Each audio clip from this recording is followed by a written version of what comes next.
Did you want to say anything? I'm glad Dwayne brought up the importance of peer review. Our only purpose for growing the crops is for the customer. For crops, that's either going to be fiber or it's going to be food or feed.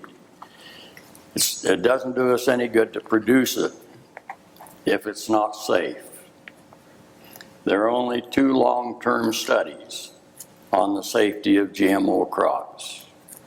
One of them was published September 2011 from the University of Kane by this group, Giles Eric Cyrillini's group there, well-known, internationally recognized toxicology group. That study now has been accepted by the Food Safety Authority of Europe, the protocol, as the protocol for all GMO crops, all GMO safety now. That study is the only long-term study, which is a 2-year study on mice, which would be equivalent to 80 years for man. All of the safety studies failed. Premature death, breast cancer at age 43 equivalent, rather than at age 80, and that developed kidney failure, liver failure. These are all things that we're seeing in our society. The second peer-reviewed study on long-term study is one with pigs. Pigs have a similar physiology that we have, and that's the Carmen Lieger et al. Study that came out about 3 months ago. Very familiar with that study. That shows that the protein, the genetically engineered protein, Roundup Ready protein, causes a deterioration of stomach lining, and you get ulceration. In the pigs, it's a small pinpoint lesion, but you get deterioration of the intestinal lining, so that you get leaky gut.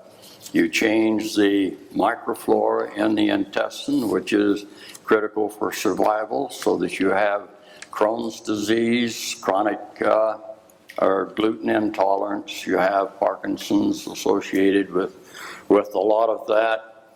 But all of those physiological changes have been documented there. These are the only 2 peer-reviewed long-term studies. There are no other studies on the safety of these products, because the National Academy of Science said, well, genetic engineering is just the same as a regular breeding program, and yet it has almost no similarity. It's, the only similarity would be to a virus infection, as Dr. Brown at the University of California so aptly described it and shown in the genetic configurations how that works.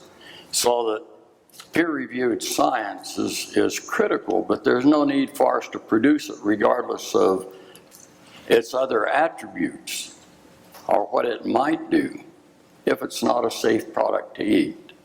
If it doesn't meet that safety standard, that's the gold seal for what we're doing. It's critical. You go over to Yakima, and the Yakima newspaper had an article, glyphosate, 3 rivers, and anencephaly. Now that's with the product that's going on it. That's not the genetic engineering process, but you can't separate just genetic engineering from the chemicals that they contain in very large quantities, and EPA just raised the residue limits again from the product, the chemicals and toxins that they're producing. So if we're going to rely on peer reviewing, which we need to do, because that's the scientific way that we establish the validity of the research, and it's very important, then we would need to immediately withdraw these products, because all of the peer-reviewed scientific studies that we have, we need more. They're limited, but we've been prohibited from doing them by the companies. and 26 scientists that wrote an open letter to the EPA because USDA had called them together and said, we're not able to publish so that we can get that peer reviewing, or we're denied access to the materials by the companies that we need to assess. If we use that standard for peer reviewing, which we have to use in science and should use, then the products have already been declared unsafe for consumption.